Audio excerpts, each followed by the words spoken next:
Bonjour et bienvenue au podcast de RevTech System, une série de balados axés sur la robotisation, l'automatisation, la culture d'entreprise et bien plus encore. C'est avec un grand plaisir que je co-anime ce balado avec le cofondateur lui-même, M. Alexandre Paré. Salut Alex, comment ça va? Salut Antoine, ça va super bien toi? Ça va très bien, je suis un peu nerveux. Ouais, On a une belle première setup journée. différent aujourd'hui. Exact, on est en direct puis on a la chance de pouvoir accueillir Mme Marlène qui est DG au développement économique de Nouvelle-Beauce. Bonjour Marlène, comment allez-vous? Allô, ça va très bien. Ça va très bien, merci. Toi Alex, ça va bien? Tout le monde va bien? Ben oui, numéro 1, grosse journée. C'est une grosse journée, mais on voit notre cellule qui fonctionne en arrière, c'est super. Ouais. Aujourd'hui, on est au Salon de la robotique avec Marlène, qui est un salon robotique et automatisation. Je ne sais pas si tu veux nous parler du salon. C'était quoi l'objectif de ce salon-là? Puis qu'est-ce que ça fait? Qu'est-ce qu'on fait ici aujourd'hui? Bien, l'objectif, lorsqu'on a décidé d'organiser ce salon-là, c'était vraiment de pouvoir permettre aux entreprises de la région, puis même des régions limitrophes, d'avoir accès à différents fournisseurs de solutions, tant au niveau de la robotique, au niveau de l'automatisation, au niveau aussi de certaines applications, au niveau intelligence artificielle et tout. Puis on est vraiment content parce qu'on a plus d'une cinquantaine d'exposants qui sont présents aujourd'hui. Ouais. Puis si les gens veulent voir là, des robots, là, je pense qu'ils ont juste à venir faire un tour. Là. Je pense qu'ils vont être servis au niveau robotique. Puis là, c'est pour mettre en contexte. Aujourd'hui, on est on est le 17 mai. Le salon va être encore ouvert demain. Là. Il est 5 heures. Là. On est sur le point de fermer boutique. C'est terminé, mais demain, c'est ouvert de 9 h à 5 h aussi. Ça fait qu'on invite vraiment les gens. C'est gratuit. Vous avez accès, là, c'est ça, aussi à plus de 8 conférences durant la journée. Ça fait que c'est vraiment... comment je pourrais dire, c'est une belle occasion de venir s'inspirer, de venir voir ce qui existe, voir des nouvelles technologies.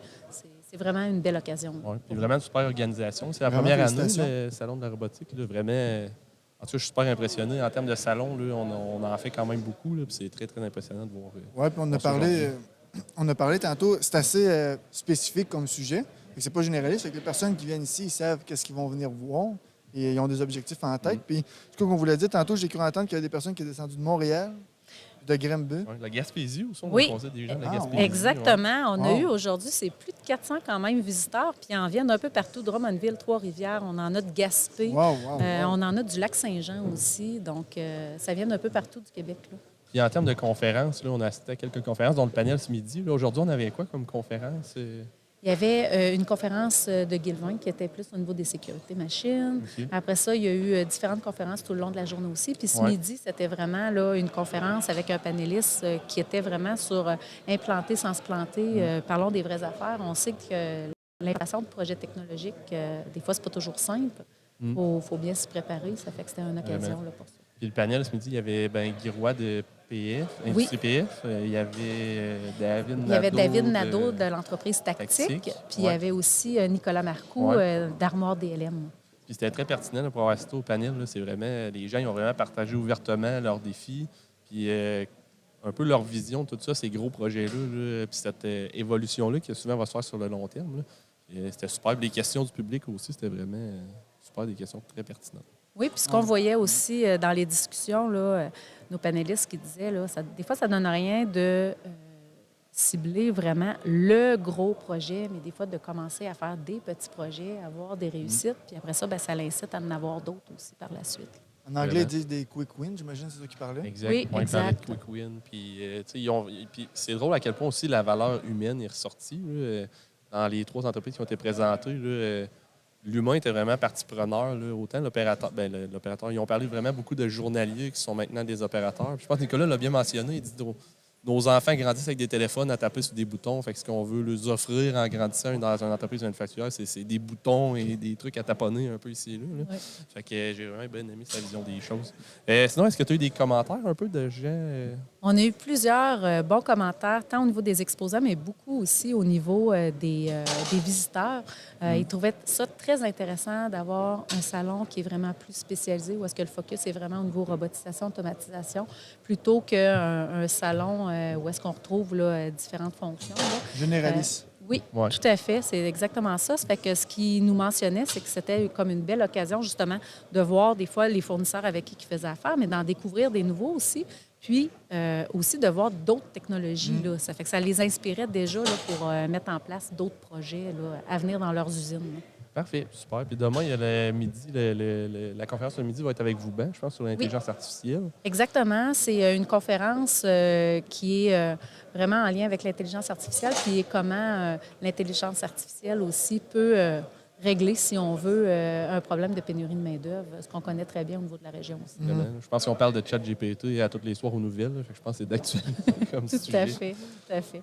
Ça fait que demain, on invite les gens à venir aussi en aussi grand nombre. C'est gratuit, c'est pertinent. Il y a beaucoup, beaucoup de choses à apprendre, à s'inspirer. Puis il y a 4 conférences aussi gratuites durant la journée. Wow. Vraiment. 10h30, conférence RevTech. Oui, Alexandre? Avancer concrètement dans la robotisation. Qui va être disponible en ligne. Après, on va la mettre disponible en ligne, la conférence de demain, en version webinaire aussi. Parfait. ouais. Merci Fait beaucoup, que- Marlène. Marlène. Bien, merci Yes. beaucoup. Merci à vous deux. Puis merci à RevTech Ça d'être fait présent. plaisir. C'est vraiment génial. Super. Merci beaucoup. Fait qu'on se voit Merci. demain. Parfait. Merci. Bye, à Bye. demain. Bye. Bon, Alex, Yes. ta Parle-moi journée, de- toi? Toi, vas-y donc. Commence par ta Ben, grosse journée. journée. Grosse journée. Brûlé? Ben non, c'est tout le temps. Intéressant, hein? C'est vraiment le fun. Vraiment, vraiment. Là. Puis vraiment, les gens curieux qui sont passés, des gens qui avaient vraiment des projets, des trucs à présenter, puis des gens qui. C'est une belle curiosité. Là. On n'est plus dans le. C'est quoi un robot? Ouais, on n'est plus dans c'est quoi un robot. On est dans. J'ai un défi, puis je pense que le robot va m'aider. Je le vois de telle façon, puis vraiment des belles discussions. C'est vraiment très, très, très, très pertinent.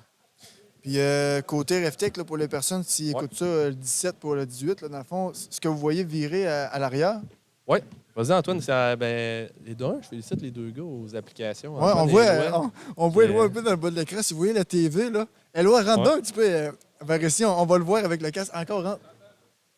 Parce que Éloi est en train de se promener dans une cellule virtuelle. Donc, c'est quelque chose qu'on peut essayer à notre kiosque. Donc, Viens ici. on peut vraiment rentrer dans la cellule. Là, il doit avoir le casque. C'est pour ça qu'il. Ouais, mais Faut être à l'aise. ouais. Éloi, avance-toi vers moi. Faut qu'on te voit dans la caméra bouger. Mais là, il y a le casque. Ah, regarde, on avoue le voit qu'il bouge. Mais quand on a le casque sur la tête, là, on avoue que d'un point de vue de l'externe, on a l'air un petit peu stupide. Mais c'est quelque chose qu'on peut essayer à notre kiosque. C'est le simulateur de ABB Robot Studio. Wow, très impressionnant. Hein? Oui, réalité.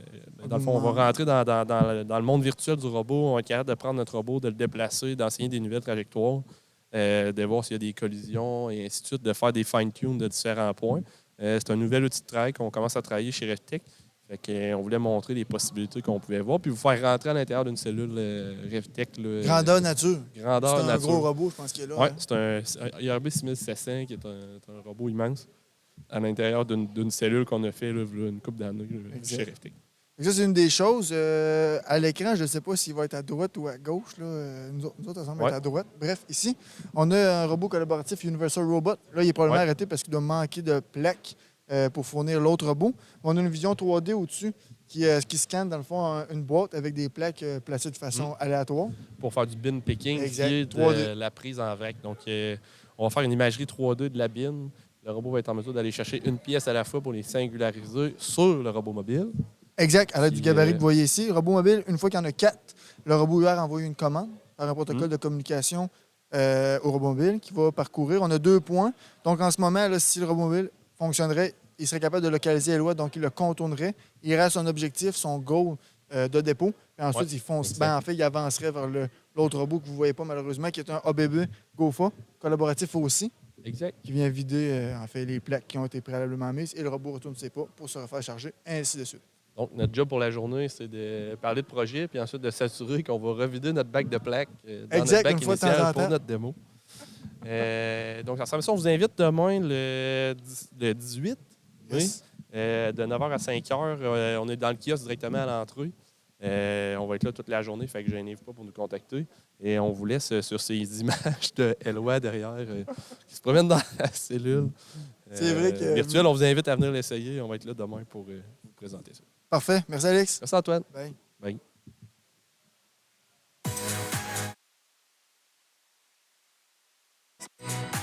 C'est vrai que ça a de l'air un peu-